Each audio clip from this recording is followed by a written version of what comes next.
Welcome back to the SSL Family Dad channel. Today I'm going to take you through the process of installing a basic TV wall mount. We're going to do the TV wall mount itself, and we're also going to run an electrical outlet up behind the TV, a hidden or concealed outlet. This is going to be a very basic walkthrough, and so we're going to start with the simplest of things and explain everything along the way of how we get this installed. So we're going to start first with where to put your mount and in regards to electrical outlets and other things like that. So some things to think about before you choose your location of your mount. All right, so we're in one of our smaller bedrooms here. We're renovating and we want to mount a TV to the wall. So it's going to be right here kind of at the end of the where the bed is going to be. Now right down below that we have a couple outlets and other things that we've identified here.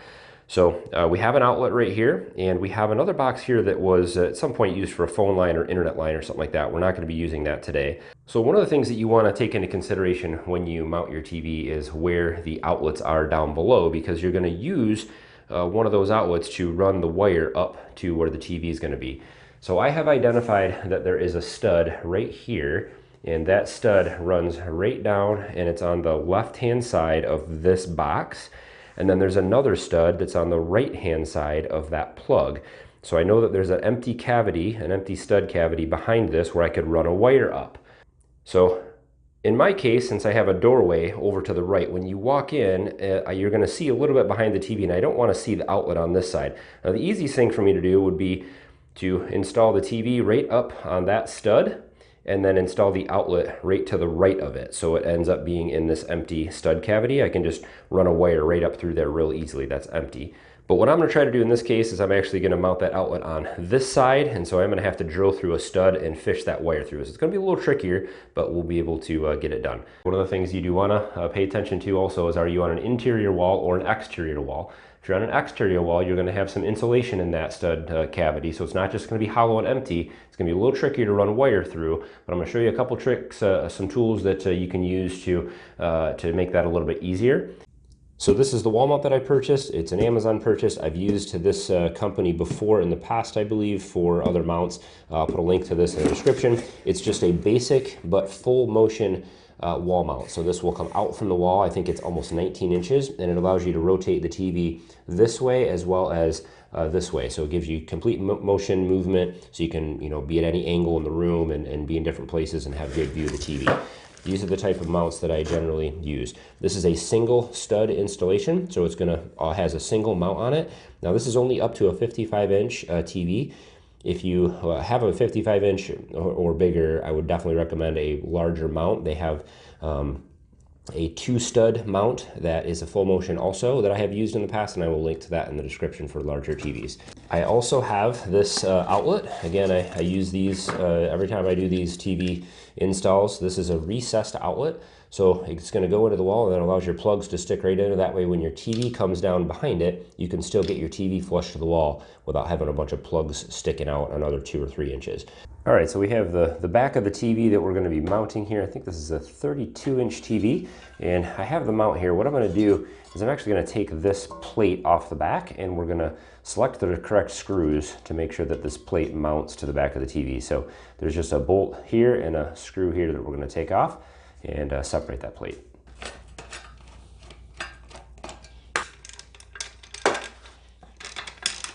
And on this top nut right here, we just have to loosen it, and it's going to lift right off. And then when we hang our TV back on there, that's going to hang right on, and then we just need to put our Phillips screw back in. So now is where we're going to select the mounting hardware and all that good stuff. These are standard, but there's a bunch of different patterns depending on some have curved backs on them, some have flat backs, some have indentations, some have cord mounts behind them, and all those kinds of things. So you need to figure out, there's all kinds of instructions that come with this to determine what hardware you're going to need. So it comes with all kinds of different hardware that you can select from, and only one of these screws is going to be, one of these sets of screws is going to be what you need. There's also some spacers and other kinds of washers and things in here, just depending on how your TV is designed. There are 2 screws that fit in the holes here, and this is pretty common with the mounts. They're going to give you a bunch of different screws. This one here is too long.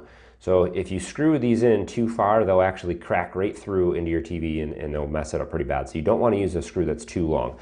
This one here is just, it bites in there pretty good, but it is a little bit short. and it doesn't come with any washers, so the head of this is big enough to secure to the TV. And so this is my best option, and so this is the screw that I'm going to use. So we're just going to put these in here, and we're going to get this bracket secured. They just need to be snug.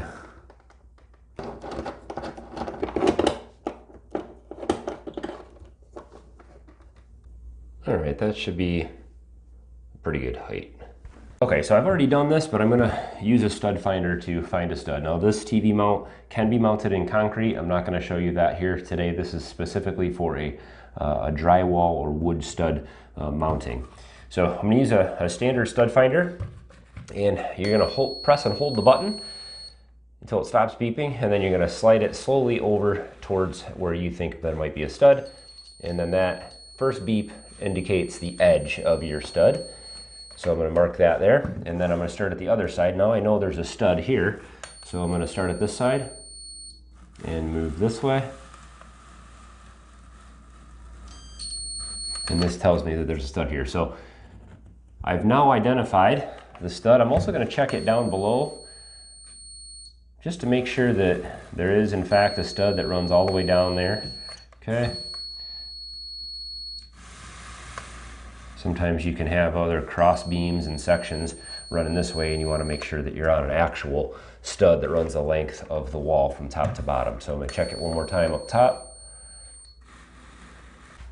Okay, so just to show you what this looks like behind the wall, you have a piece of wood just like this, and it is running right behind this drywall. And so this is what we want to anchor that mount directly into. We want to be right in the center.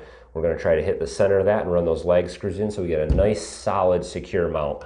So what I like to do is I mark my stud in two different positions, and I actually use a 2x4, or you can just use a straight edge and just connect the edges of the stud that you marked from earlier.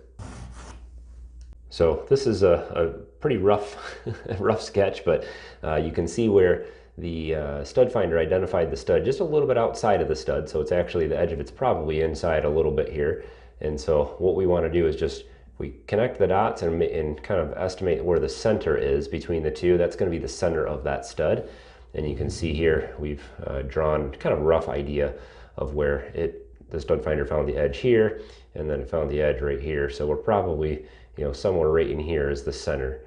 And so it doesn't have to be perfect, but we want to be as close as possible. So it's going to be somewhere right in there. So this mounting arm, this mounting kit actually comes with a level, so you don't even need to have a level. So we're going to put, this has several holes in it. You've got bottom, middle, and there's 3 at the top. We're going to use the center one. So we're going to put this in place right where the center of our stud is. Then I'm going to place my level on the arm here, and we want to make sure that this is level. So I'm going to mark the center of these holes.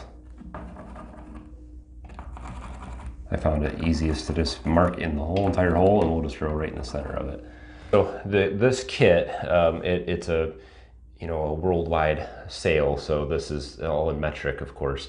But the lag screws that we're going to be screwing in here, they have a 10mm head on them, and so you have to pre-drill a hole so we don't split the stud. If you just try to screw this right into the stud, you're going to end up splitting the stud, and it'll wreck your mount, and you want it to be nice and secure. So we're going to use a drill bit to pre-drill the holes, and what you can do with the drill bit, hopefully you can see this here. So the instructions do say use a 4mm drill bit. What I find to be the best is select the drill bit that covers or is the same diameter as the center section of your lag bolt. So you don't want it to be as wide all the way out as the ridges on the edge. You just want it to be wide enough to cover that center section of the lag bolt. And so that right there, although out of focus, is probably gonna work pretty good. So this is the drill bit that we're gonna use. So the lag bolt is about this long, and we want that pilot to go all the way in the depth of the lag, and so we're gonna go all the way into the end of the drill bit here. I've set it in the chuck to that level.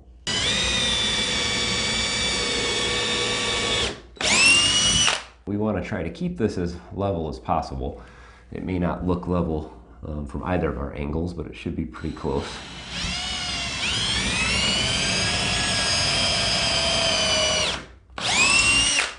So now we're going to get our lag bolts screwed in here.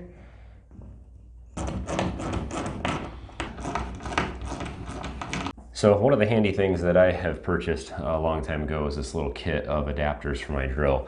And this just allows me to hook any socket straight up to my drill so that I can use that instead of wearing out my wrist. I'm going to use my drill to set these legs into their depth, but I'm not going to tighten them all the way up. It's real easy to strip out the legs if you're using a power drill like this. So I'm going to get them in there close, and then I'm going to hand tighten them the rest of the way.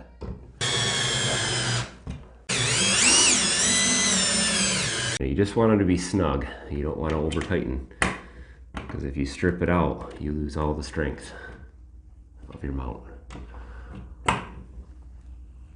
We're all secured, but it looks like we got a little out of level. But don't worry if that happens. There is an adjustment on the TV.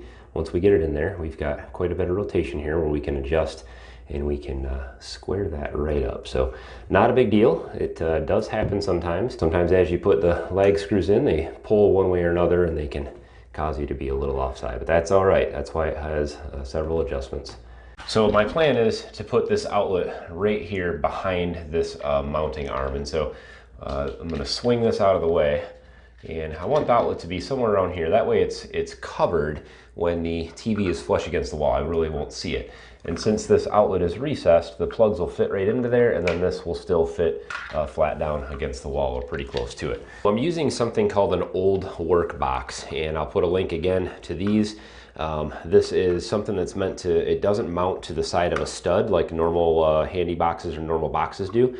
New construction boxes do. This one here is meant to actually slide in behind the drywall, and then these little tabs flip up, and this pinches the box to the drywall as you screw it down. So what we're going to do is we're going to cut a hole in the drywall the size of this box, minus the ears here on the top.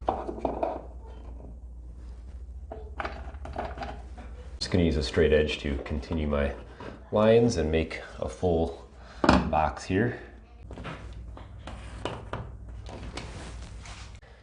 Use a straight edge here and a utility knife just to score the drywall along our line. That just helps when we're cutting it, that we don't have any tear out on the actual paper or paint on the outside of the drywall here.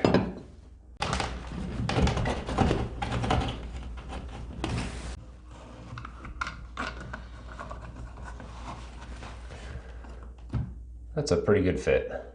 Okay, so we have our hole cut for our outlet ready to go. Now we just need to pull the wire up to that place. In my case, I'm putting the outlet on this side of a stud, and the outlet that I have down below is down here on the other side of that. So there's a stud cavity right in this area that goes up, and then there's a stud in between that and my outlet where I want to put it. So I'm lucky in this case because I have a cable jack outlet here that I can just remove, and then I'll drill a hole through the stud there, and then we'll fish that wire up to our outlet. Now, if you don't have it in this case, if you don't have something like this, what I would recommend is putting your outlet on in the same stud cavity as the outlet you have below. And so in my case, that would have meant putting my outlet on this side of the TV mount instead of the other side. So I've got the power all turned off and the outlet removed, and so we'll go ahead and get that box taken out, and then we'll start fishing our wire through. So the next tool that I'm going to use is called a fish tape. This is going to be used to fish a wire from this box up through the hole and over up to my new outlet.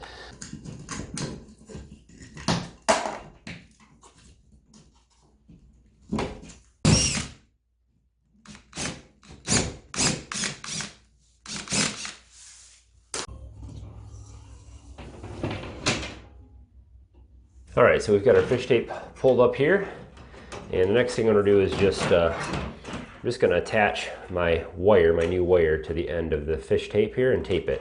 I'm using 14-2 wire in this case because this is a 15-amp circuit that I've tied into. So you obviously just want to be aware of that. Make sure you're running the correct wire for your circuit. If it's a 20-amp circuit for some reason, then you want to make sure you have a 20-amp outlet and that you are using a 12-2 wire. I'm just using some electrical tape to secure this.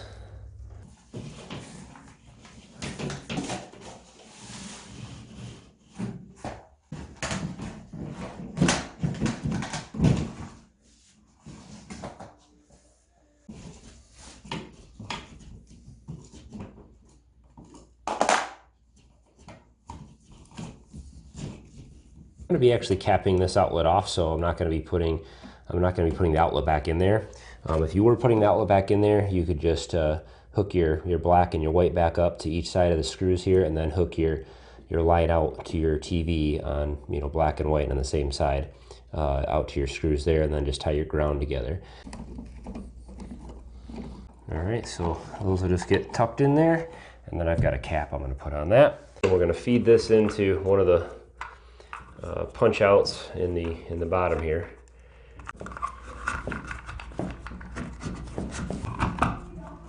And we'll get that tightened up in just a moment. There's push outs here, and they're labeled hot and neutral. So hot, so black on this side, white on this side, and then the ground will go to the screw right there. So again, we'll leave a little bit of extra in there. We'll cut this off and get this wired together.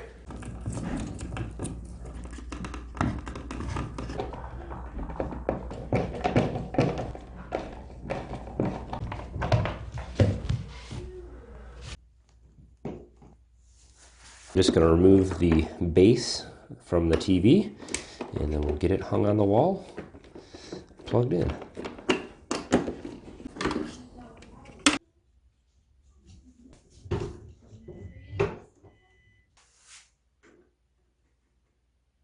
So I leveled the TV off now so that everything's nice and straight.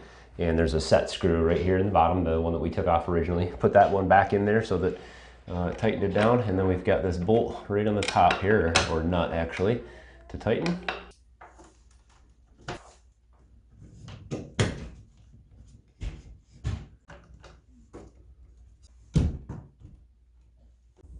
Well, that pretty much wraps up the flat panel TV mount, wall mount, and electrical outlet. The only real difficult part of this process is that electrical outlet. It can get a little bit tricky, but hopefully once you've seen the process kind of laid out, and this is actually a more difficult situation that I did it in here, and hopefully that'll help you kind of get your grounds and bearings on what you need to do to get your own TV installed. I will have a little bit of drywall work to do with mine. I'm going to cover that hole over, and I will bud and sand that and paint that real nice so you won't see that hole there anymore. Now in my case, this is a smart TV connected directly to the internet. I don't have any accessories hooked up to it like a DVD player or an Xbox or something like that. If that is your case and you did want to hook something like that up, you would need to run a cable up the wall or install what's called an AV chase. And they have a similar type of box like the electrical outlet that goes up behind the TV, and then one that pops out down below. You could put a little shelf down there and you could run your cables through the wall that way. And so I actually have a video where I did install one of those. If you're interested, you can check that out up in the little eye in the upper right hand corner of your screen. So hopefully this helped you guys out. I'll put links to any of the tools that I used. There are a few things that you may need or may not have already, and so they're not very expensive tools. They're kind of basic things that'll be handy to have anyway. So I'll put links to all that stuff in the description so you can check those things out, or of course borrow them from a friend if you need to get this installed. So let me know if you guys have any questions, and of course if this is your first time here to the SSL Family Dad channel, I'd love to have you subscribe and tag along. Lots of DIY projects and farming and homesteading and gardening and all kinds of other things going on here, so I'd love to have you tag along for that. And as always guys, thanks for watching. Have a good one.